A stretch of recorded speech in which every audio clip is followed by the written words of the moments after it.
Well, hi there and welcome back. Dan again from Clean Guru.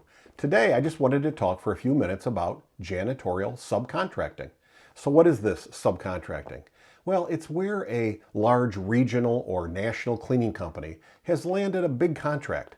It may be for cleaning banks or retail stores, maybe across the country.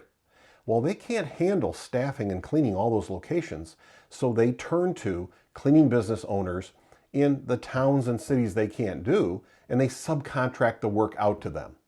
We used to call the large national companies national maintenance management companies. Today, I think they may be called prime contractors. And of course, then the cleaning business owner taking care of the work in the town or the city that they can't get to is the subcontractor. So prime contractors and subcontractors. Now, I used to hear a lot more complaining about this kind of thing, particularly from the subcontractors, the cleaning business owners. They would say, listen, I can't handle this project. There's not enough time to do the work that they want done here, and I can't make any money doing it. There's no profit in it. I remember them also complaining a lot about, I'm not getting paid on time, or I'm not getting paid at all. Now, those are all legitimate. But the good news is I hear less of that, and I read less of that. Now, maybe it's because I'm distracted. I'm hoping it's because it's improved. I really do. I'm wondering if that part of the industry has improved. I know there's organizations. I have a friend, Ed Salkow, that has an online group.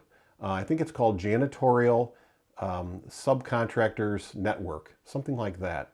And they try to bring together prime contractors and subcontractors. So that subcontractors, the cleaning business owners in towns and cities, can be aware of opportunities, and the prime contractors can begin to become aware of subcontractors who are looking for work to take care of projects for them.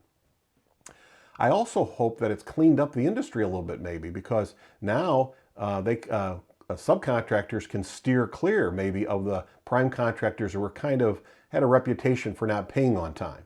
And in the same way, the prime contractors learn who the very good subcontracted cleaning companies are and who are very reliable and are looking for work. So it can be a win-win, and I'm hoping that that's the case. Bottom line, though, is always keep in mind, can I handle the project? By the way, you want to be efficient and effective with your supplies and your people, but you still need to put your name on it, so can you handle the project? Number two, are you going to be making a profit? You're not holding the cleaning contract, so you certainly want to make sure for this work you're doing for them that you're making money. And then the final tip I'll pass along is this. I thought it was a very good one. Someone once said, in your cleaning business, you want to control how much of your work you allow to be subcontracted work. You only want to be a sub maybe for, let's just say, 20% of the jobs in your whole company. 75 or 80% of the work that you do, you maybe want that to be where you're the holder of the contract with the building owner or the property manager. You're more in control that way. So it's just how much you're willing to allow your company to do of that kind of work. I hope those tips helped. Until next time, remember, you can do this. You really can.